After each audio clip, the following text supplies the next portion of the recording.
Be a Better You Annual Challenge Day 41. Today we're talking about ego and identity, and I grabbed my granddaughter's birthday Barbie. She just got birthday Barbie. She's only 4, so maybe she's a little small for Barbies, but the point is it's pretty. She can play with it, but it ties into our topic today.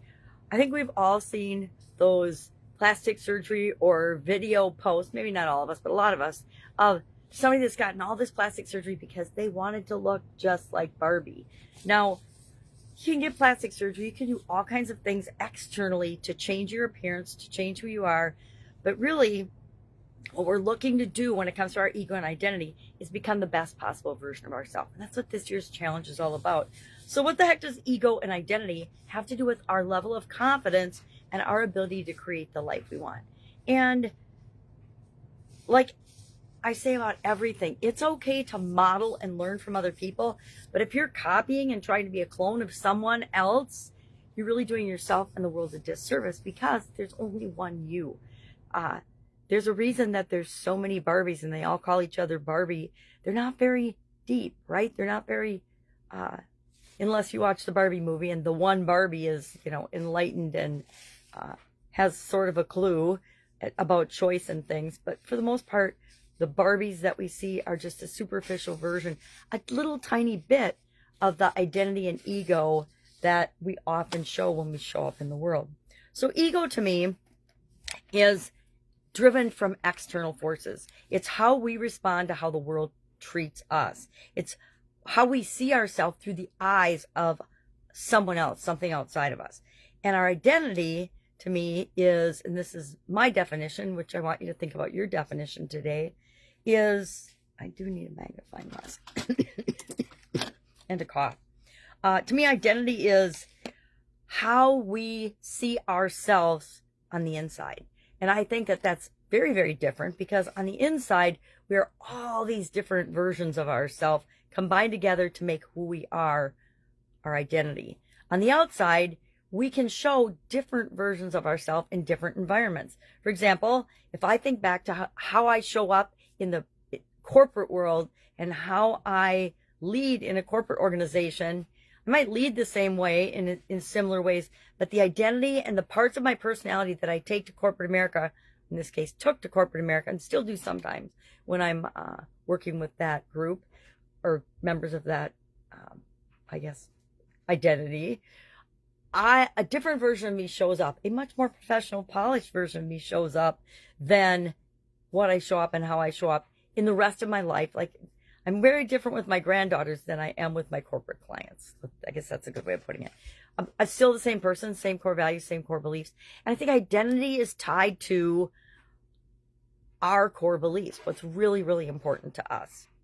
And we decide what parts of that identity we show. I mean, we are multifaceted, multi-talented human beings, each and every one of us. Even if we feel sometimes like we don't have any talents, we absolutely positively have skills and talents, and they're all in this unique mesh and blend that makes us the most important person in the world to us, for us, because we are creating our life. Nobody can do it for us.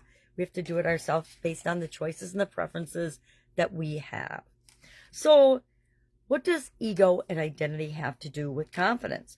Some people are egocentric, ego-driven, and they thrive on outside accolades and awards and acknowledgement from people and things outside of themselves. We all like that, right? We all like to get recognized and an award once in a while, but some people are absolutely positively driven by that. Other people are more identity-driven, and they are more concerned about how do things make them feel. How are they responding to the world and the environment? What are they creating in the world and the environment? And it's more in alignment with their core values, whatever those might be. Some people have really bad core values, let's be honest. But that's not for us to judge. Somebody else gets to judge that someday. So our tool today, and I want you to think about this, is identity shift, making an identity shift, choosing consciously what components of what make us up show up in different environments and different situations.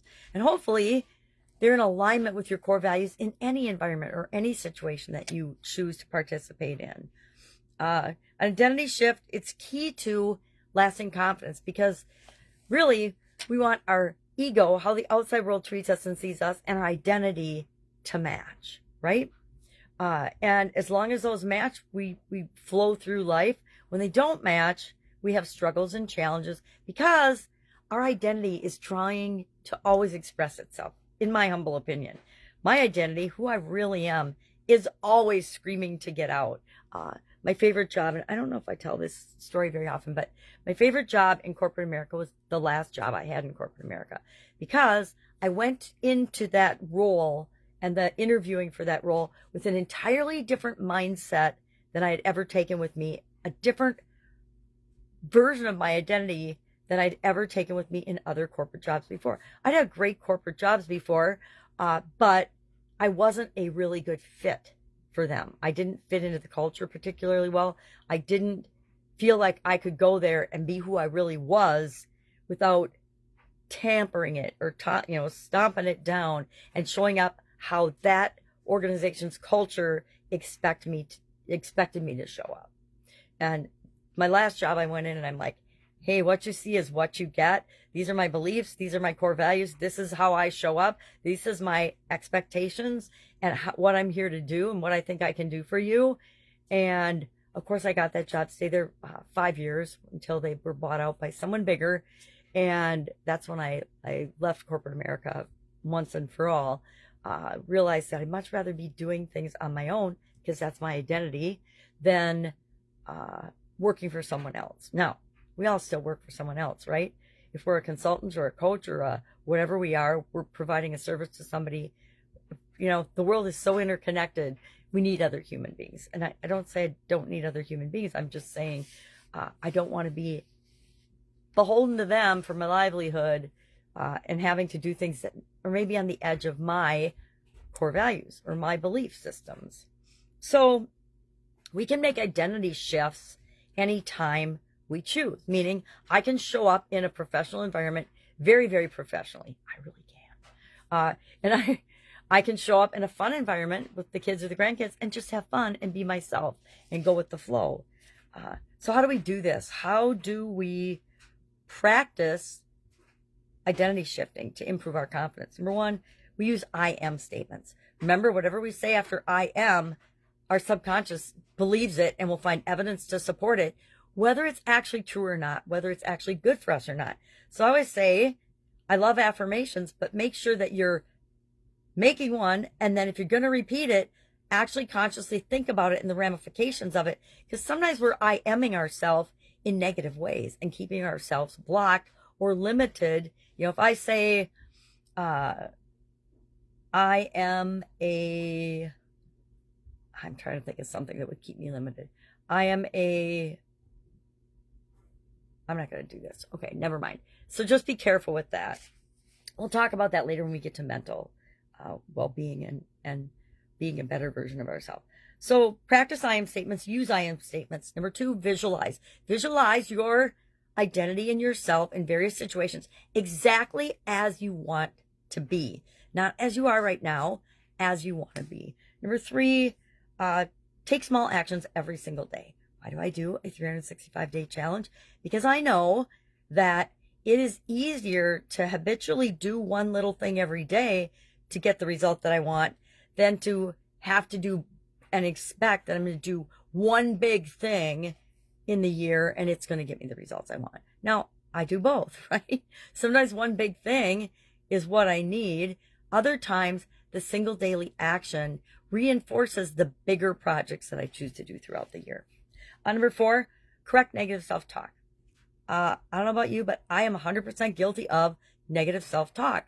My daughter corrected me yesterday on it. And I'm like, because I was saying something to her daughter and she's like, yeah, that's negative self-talk, Grandma. Don't model that. I don't think she said don't model that, but she just called me out on it, which was good because guess what? We subconsciously reiterate stuff that isn't even true for us anymore, right? I don't even remember what it was about, but it was like, yeah, that's not even true. So why did I even say that? Anyway, number five, surround yourself with positive, supported, like-minded people, like-minded in terms of where you want to be, not where you are right now.